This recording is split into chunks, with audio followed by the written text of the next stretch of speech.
오늘 하나님의 말씀은 빌립보서 4장 1절 제가 봉독 올려드리겠습니다. 그러므로 나의 사랑하고 사모하는 형제들 나의 기쁨이요 면류관이 사랑하는 자들아 이와 같이 주 안에 살아. 할렐루야. 오늘은 맥주 감사 주일입니다. 이 맥주 감사 주일은 하나님께서 직접 만드신 거예요. 그래서 맥주 감사 주일은 구약의 첫 수학 감사 제사의 맥주절에서 시작해서 신약시대 오순절 성령 강림하까지 더해진 아주 특별한 날입니다. 오늘은 맥주 감사 주일은 보리가 이제 보리가을이라 그러죠. 보리나 밀 같은 첫 수확을 하나님께 감사하는 절기. 이스라엘 백성들이 이집트 노예 생활에서 벗어나서 약속의 땅 가나안 땅에 들어가서 첫 곡식을 수확하게 함으로써 하나님 앞에 감사를 드리는 그런 제사로 드리게 된 것입니다.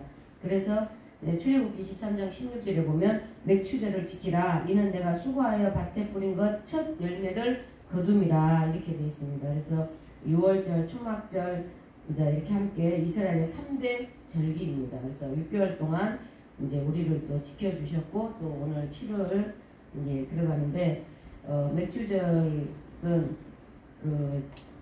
보면은 예 그래서 맥주 감사 주일 이렇게 이야기를 하죠. 그래서 오늘 읽었던 하나님 말씀 빌립보서 4장 1절부터 7절까지가 이제 기쁘게 감사하라, 감사하라, 기쁘게 감사하라. 우리가 감사 생활을 하다 보니까 감사가 자꾸 생기더라고요. 근데 우리가 살다 보면 자꾸 그 감사에 대해서 너무 많이 잊어버릴 때가 너무나 많아요. 그런데 그 빌립보서에 보면은 옥중 서신이거든요. 사도 바울이 옥중에 갇혀 있는데 뭐가 감사하겠어요. 그러나 늘 감사하라는 거예요. 늘 기뻐하라는 거예요. 그래서 4장 4절에도 보면 주 안에서 항상 기뻐하라. 내가 다시 말하노니 너희는 기뻐하라는 거예요. 어딘가에 갇혀 있다는데 기뻐할 게 하나도 없는데 기뻐한다는 거예요. 그래서 염려도 하지 말고 다만 모든 일에 기도와 간구로 하라. 너희 구할 것을 감사함으로 하나님께 뭐라 그래요? 아뢰라는 거예요. 그러니까 하나님은 뭐라 그래요? 기쁘게 감사하라. 오늘 우리가 옥중에서 보낸 편지가 일괄된 주제가 기쁘게 감사라는 건데 어떤 상황에서도 기뻐하는 것은 얼마나 부러운 신앙인지 참 그런 생각을 해보면 너무 많이 부러운 것 같아요. 정말 쌀거리가 없는데도 하나님 앞에 금식하라고 쌀이 떨어졌다고 이야기를 하는 거예요. 그럼 우리는 어떨까요? 나 같아도 과연 그렇게 생각할까? 하나님 내가 주님이 이렇게 세워놨으면 저에게 풍성하게 뭔가를 이렇게 해줘야 되지 않습니까? 라는 이야기를 기도를 드리고 하나님 앞에 때렸을 건데 그게 아니고 쌀거리가 떨어졌는데 하나님이 금식기도 하라고 그랬다고 쌀거리가 떨어졌다는 거예요. 야, 그런 믿음이 있는 분들이 계시더란 말이에요. 그래서 우리는 어떻게 기뻐해야 되냐? 주 안에 있을 때 우리는 참 기쁨이 나온다는 거예요. 주님이 내 안에 계시다고 생각을 할 때는 너무나 감사한 거예요. 기뻐요. 혼자서 막 침을 흘리면서도 막 웃거든요. 나는 너무 웃은 일이 많이 생기니까. 근데 이럴 때 참 성도와 거짓 성도가 나타나더라고요. 분리가 되는 거예요. 그래서 양과 염소의 표현을 했는데 참 성도는 환난을 당하면 하나님 앞에 더 밀착해서 가는 거예요. 아버지 울더라도 강대상에 가서 우는 거예요. 울더라도 교회 가서 울더라는 거예요. 참 성도는 원망하고 불평하는 게 아니라 주님 앞에 엎드려 울더라고요. 제가 우리 아는 분 한 분도 정말 너무 많이 힘들어서 차비가 없어서 새벽 예배를 못 오는 분이 계셔요. 또 수요 예배를 드리고 싶은데 차비가 없어서 예배를 드리러 못 오는 경우가 있어요. 그런데 어떻게 띵동 하면 어디서 5만 원이 띵동 들어오면 와 하나님 감사합니다 그래서 그 돈으로 예배 드리고 또 밥 먹지 못하는 사람들에게 자기가 직접 반찬을 해서 밥을 주고 그게 자기는 너무 행복하고 감사한 거예요. 그래서 그분을 보면서 야, 저 환난 속에서 이겼다 이 말이에요. 우리는 어떻게 되세요? 환난을 두려워하지 않는다 그래서 환난. 우리는 성령을 붙들고 가면 피뉴마 성령님을 붙들고 가면 어떤 환난도 우리는 이기고 간다는 거예요. 어려움도 이기고 간다는 거예요. 그래서 양과 염소를 이야기를 한 이유가 마지막 때에 하나님이 오실 때 어떻게 한다고? 하나님께서는 하나님의 백성의 손자들을 하나님은 분명히 품고 가신다는 거예요. 그래서 참성도는 환난을 당하면 하나님 앞에 들어가 하나님 앞에 더 가서 엎드리고 더 울고 이렇게 한다 이 말이에요. 근데 거짓된 성도는 뭐라 그래요? 떨어져 나가버려. 왜? 가식적이었으니까. 왜 하나님을 그냥 폰으로 믿으니까, 남에게 보이기 위해서 믿으니까. 또 어떤 분류는 자기가 아무리 용을 쓰고 힘을 써도 안 돼. 왜? 믿음은 선물이니까. 하나님 앞에 그러면 기도를 해야지. 하나님께서 나에게 믿음을 달라고 기도를 계속 해야 되거든요. 그런데 그 기도보다는 우쭐한 마음이 있었든지, 아니면은 내가 뭔가에 다른 마음을 품었든지, 하나님은요, 구하라 주실 것이요, 두드리라 열릴 것이라고 그랬거든요. 그럼 우리는 무엇을 구해야 돼요? 믿음을 구해야 돼요. 이미 하나님 우리에게 믿음을 주셨지만 더 큰 믿음. 방금 이야기했던 오순절의 다락방 역시도 거기에서 어떤 기적이 일어났습니까? 부르짖고 기도할 때 일어났다 이 말이에요. 감사도 우리가 주님 앞에 밀착되기 위해서는 주님과 늘 대화하고 기도함으로 인해서 우리가 감사가 넘치고 기쁨이 넘친다 이 말입니다. 그래서 우리는 어째요? 최고도의 환란에 왔을 때 우리는, 참된 성도는 주님의 품 안으로 쏙 들어간다는 거예요. 주님이 우리를 안아주신다는 거예요. 주님을 찾을 때, 우리가 힘들고 환란이 왔을 때, 주님 앞에 갔을 때 우리를 품고 안아주신다는 거예요. 아멘. 그래서 우리는 아무리 힘들고 환란이 온다 할지라도 우리는 주님의 밀착된 성도가 되어야 돼. 하나님 앞에 다가가야 된다는 거예요. 떨어지지 말고. 올 일이 너무나 많이 생기죠. 너무 분하죠.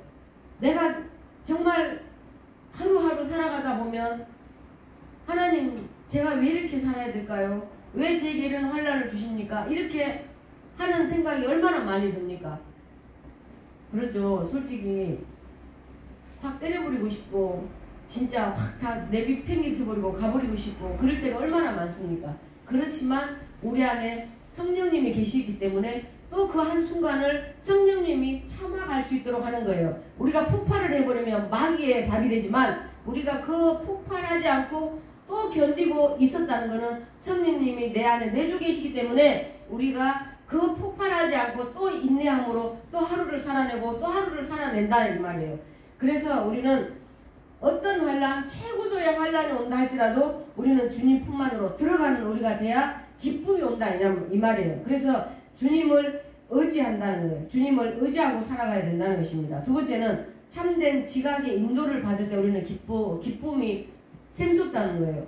하나님께서는, 우리가 사람들이 이런 기도를 많이 하죠. 전부 다 하나님 주시옵소서, 이렇게 해주시옵소서, 저렇게 해주시옵소서 이렇게 기도하는데, 그게 아니라 하나님의 뜻 안에서 이루어지게 하옵소서가 정답인 거예요. 하나님의 뜻 안에서, 주의 나라와 의의 가운데 하나님이 뜻 가운데서 기도가 응답되기를 원합니다. 내가 아무리 그 길을 기갈지라도 하나님이 인도하시는, 걸음을 인도하시는 누구예요? 여호와 하나님이다 이 말이에요. 그러면 우리가 아무리 계획을 짜도 어긋나는 것은 하나님 왜 나에게 기도를 안 들어주십니까가 아니라 하나님의 뜻에 합하지 못한 기도를 올렸기 때문이라는 거예요. 그래서 우리에게 참된 지각의 인도를 받는다라는 것은 하나님께서 우리에게 깨달은 영을 주심으로, 그러죠. 하나님께서는 우리에게 깨달은 영을 주신다 이 말이에요. 요한복음 14장 26절에 보면 하나님께서는 뭐라 그래요? 내 이름으로 보내신 자 성령, 그가 너희에게 모든 것을 가리키고 내가 너희에게 말한 모든 것을 생각나게 하시는데, 무엇을 깨닫게? 하나님의 말씀을 깨닫게 하시고, 하나님의 말씀을 하나님의 레마로 받아들여서 하나님이 나에게 어떤 말씀을 주시는가를 깨달아가는 거예요. 그래서 내 마음대로 살아가는 것이 아니라, 진짜 참된 지각은 뭐냐? 우리의 이성과 사고력이, 또 성령의 강한 인도를 받는 것을 말하는 거예요. 그래서 우리는 참된 지각의 인도를 받을 때 우리는 우리 속에 기쁨이 임하는 거예요. 제가 한 번씩 상상을 하면 너무 웃긴 거예요. 제 놀이개는 고양이에요. 고양이. 지금도 보고 싶은데 고양이가 제 놀이개예요. 그런데 꼭 앞발로, 제가 음식을 먹으면 앞발로 와서 주라 그래요. 제 다리를 툭툭툭 칩니다. 밥을 먹으면 주라고. 참 신기하더라고요. 툭툭 저 달래. 발로, 앞발로. 안 주잖아요? 그러면 앞발로 요렇게 와. 요렇게 오고 입으로 오고. 그런데 제가 이제 그 성경 속에 보면 그 우리 속에 갇혀 있는 송아지가 그 문을 열고 뛰어나오는 그 기쁨이 있잖아요. 그 기쁨의 맛을 맛보지 못한 사람은 성령님께서 나에게 이런 기쁨을 주셨다는 것을 정말 깨닫지 못하거든요. 그래서 저는 여러분들이 하나님께서 우리에게 정말 성령님이 내 안에 내주하셔서 나에게 기쁨을 소생시켜주는, 감사를 소생시켜주는 그런 체험을 해보시기를 주 이름으로 축원합니다. 세 번째는 하늘나라와 그 의를 붙들고 있을 때, 우리가 잘못해서 당하는 고난이 아니라 진리의 말씀을 위한, 그러니까 우리가 우리의 잘못으로 당하는 고난이 아니라 하나님의 말씀을 위한 예수의 환난에 참여할 때가 있어요. 성도는 그럴 때 힘을 얻습니다. 내가 실수하면 좌절이 오죠. 내가 실수해가지고 고난이 오면 아버지 왜 나만 겪는 고난이냐, 왜 나한테 이런 고난이 오냐고 착각을 하고 있어요. 그러나 그거는 자기 욕심에 의해서, 자기 고집에 의해서, 자기 아집에 의해서 고난을 받는 것인 줄을 착각을 하는 거예요. 그런데 어때요? 하나님은 예수의 환난에 참여할 때, 예수님이 우리를 달아보실 때, 예수님이 우리를 흔들어 보실 때, 그 고난을 당할 때는 어때요? 우리는 힘을 얻는다는 거예요. 하나님께서 우리에게 힘을 주신다는 거예요. 힘을. 그 힘을 얻을 때 우리에게 뭐가 나와요? 기쁜 감사가 나온다는 거예요. 기쁜 감사가. 왜? 하나님의 고난의 거리가 1km라면 지금 우리는 한 500m 왔습니까? 아니면 800m 왔습니까? 저는 하나님의 고난의 끝에 990m 정도 온 것 같습니다. 이제 100m만 참으면 하나님의 고난의 끝은 다 끝났습니다. 아멘. 예. 질투하면 아멘이 안 나옵니다. 그러나 하나님께서는 제가 고난을 제 스스로가 생각을 해요. 아버지, 지금 주님의 계획 속에 내가 들어와 있는데 이 고난이 지금 얼마 정도 와 있습니까? 제가 혼자서 그래요. 아, 이만큼 온 것 같은데 아직 제가 그 100m 남은 그 고난의 그릇을 채우지 못한 것이 무엇일까? 제가 생각을 해보니까 아직은 조금 혈기가 있나? 뭐 이런 생각을 제가 해봤습니다. 그래서 우리는 어떻게 하든지 예수의 환난에 참여하는 자, 내 고집 때문에, 내 계획 때문에 당하는 고난이 아니라 예수님의 그릇 속에, 예수님의 그 계획 속에 쓰임받아서 그 고난에 참여함으로 가득 찼을 때, 그 고난의 그릇이, 시간이, 계획이 다 찼을 때 우리가 하나님 앞에 면류관을 받는, 상급받는 그런 상상을 한번 해보시기 바랍니다. 다니엘은 사자굴에 있을 때 그 나라와 의를 위해서 힘있게 붙들고 나갔잖아요. 이것이 빠져나가면 아무 없는 삶, 의미 없는 삶을 우리는 살아갑니다. 그래서 우리는 주의 나라와 의를 위해서 우리는 살아가겠습니다. 그렇게 우리는 살아가야 된다는 것입니다. 그래서 우리는 어떻게 하느냐? 성도들은 감사의 기쁨을 날마다 누려야 된다는 거예요. 날마다 감사하는 해야 된다는 거예요. 그래서 우리는 뭐예요? 뭐라 그럽니까?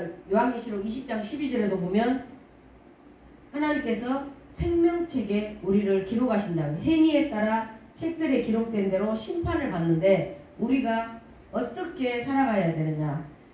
하나님의 계획 속에 살아가야 돼요. 왜 우리가 주기도문을 하냐? 일용할 양식을 줍시고 뭐라 그래요? 내가 저를 용서함같이 나를 용서해달라. 그런데 우리는 그렇지가 못하죠. 또 하나 뭐냐면 주님의 나라와 의를 위하여 우리는 살아가야 되는데 주님의 나라와 의를 위하여 그냥 우리는 내 잘 먹고 잘 사는 거, 내 주머니가 비어가면 불안한 거예요. 그렇게 살면 하나님께서는 분명코 하나님은 배나 하나님께서는 불어버린다는 것을 우리는 명심하고 살아가야 된다는 거예요. 왜? 하나님 지금 땅에 있는 거 입으로는 그래. 하나님 저는 땅에 있는 거 아무것도 필요 없습니다. 오직 천국만 가게 해주세요. 기도는 잘하는데 내 주머니가 비어가기 시작을 하면 불안이 오는 거예요. 그게 이미 세상에 마음이 정착이 되어 있다는 거예요. 세상에 마음이 정해져 있다는 거예요. 언제까지 하나님께서 그 부자가 창고를 짓고 또 짓고 또 짓고 했는데 오늘 밤 네 생명을 걷어버린다 그랬어요. 걷어버리면 다 누구 것이 되느냐는 거죠. 그것처럼 우리는 세상에 물질을 쌓고 세상에 부귀 영화를 쌓고 명예를 쌓는데 돈은 투자는 잘하면서 하나님 나라를 위하여 투자하고 하나님 나라를 위하여 쓰는 데는 갈수록 인색해진다는 거죠. 그래서 하나님께서는 불어버린다는 거예요. 왜? 하나님 것은 있는 것까지도 뺏어버린다는 말씀을 이번 한 주간 제가 묵상을 하는데 누군가에게 그 말씀을 던지는 거예요. 하나님께서 있는 것까지도 뺏어버린다는 거예요. 그게 무슨 말이냐? 사람을 통해서 본인이 너무 필요한 것을 구했어요. 그러나 하나님 앞에 감사하는 입술로 하고 더 큰 것들을 구할 때 하나님이 그분을 놓고 기도를 하는데 있는 것까지도 뺏어버린다고 이야기를 하시더라고. 그래서 그 이야기를 그분에게 해드려야 되나 어찌해야 되나 이러고 있는데 이제 같이 기도하는 동역자 권사님께서 하시는 이야기가 하나님이 하시기에 우리는 용서해달라고 기도하십시다. 이제 그렇게 이야기를 하시더라고요. 이제 저런 거 안 나오는 것도 조금 이제 문제가 있겠죠. 주인공이 누군지 아시겠죠. 그래서 이제 우리는 이 헛된 세상을 살아가지 않고 날마다 주님 앞에 기쁘게 감사하면서 살아가야 된다는 거. 그래서 우리는 주 안에 있을 때 우리는 참 성도가 긴가 아닌가를 우리는 알 수 있다는 거예요. 주 안에 있을 때만이 고난을 우리는 이길 수 있다는 거예요. 도울 힘이 없는 방백들을 의지하지 마라. 제가 돌아보니까 의지할 대상이 하나도 없더라고요. 왜? 사람을 의지하면 상추뿐이에요. 그러나 주님 앞에 나와서 기도하고 주님 앞에 나와서 의지할 때 하나님은 그래 내가 안다. 그래 내가 너를 안다. 너 힘들지? 너 아프지? 내가 너 힘듦을 안다. 그러나 잠시만 견뎌라. 곧 내가 간다. 그 말씀 들어보면 어떻습니까? 눈물 나지 않습니까? 나는 코가 시큰한데 왜? 아신다잖아. 나 아픔을 아신다잖아. 내 연약함을 아신다잖아요. 내가 지금 힘들고 있다는 걸 안다 그러시잖아요. 내 속을 아는 사람이 아무도 없다는 안다 그러시잖아요. 얼마나 감사합니까? 알고 계시다는데. 그리고 하나님께서는 어때요? 주님 앞에 들어와 있을 때 참된 지각의 인도를 받을 때 정말 하나님께서는 성령의 강한 인도하심으로 우리가 남은 인생을 살아갈 수 있도록 해주신다는 겁니다.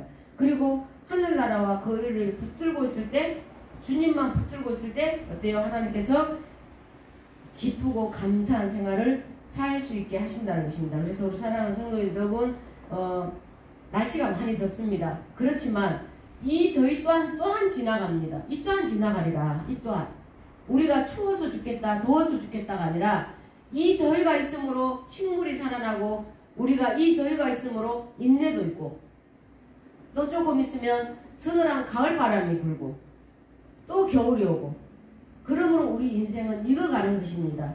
그래서 우리는 나이값을 해라 밥값을 해라. 우리는 분명코 하나님 세상 사람들에게 배운 지식 밥값하며 살아야 되고 나이값하며 살아야 되고 또 예수값하고 살아야 돼요. 예수를 믿는다는 그게 예수값하면서 살아가야 된다는 것입니다. 어디 가서 예수 망신시키지 말고 오직 예수가 내 안에 계심으로 나로 통해서 예수님이 알려지는 그런 우리 성도들 되시기를 한 주간도 승리하시기를 주의 이름으로 축원합니다. 기도하시겠습니다. 사랑의 아버지 하나님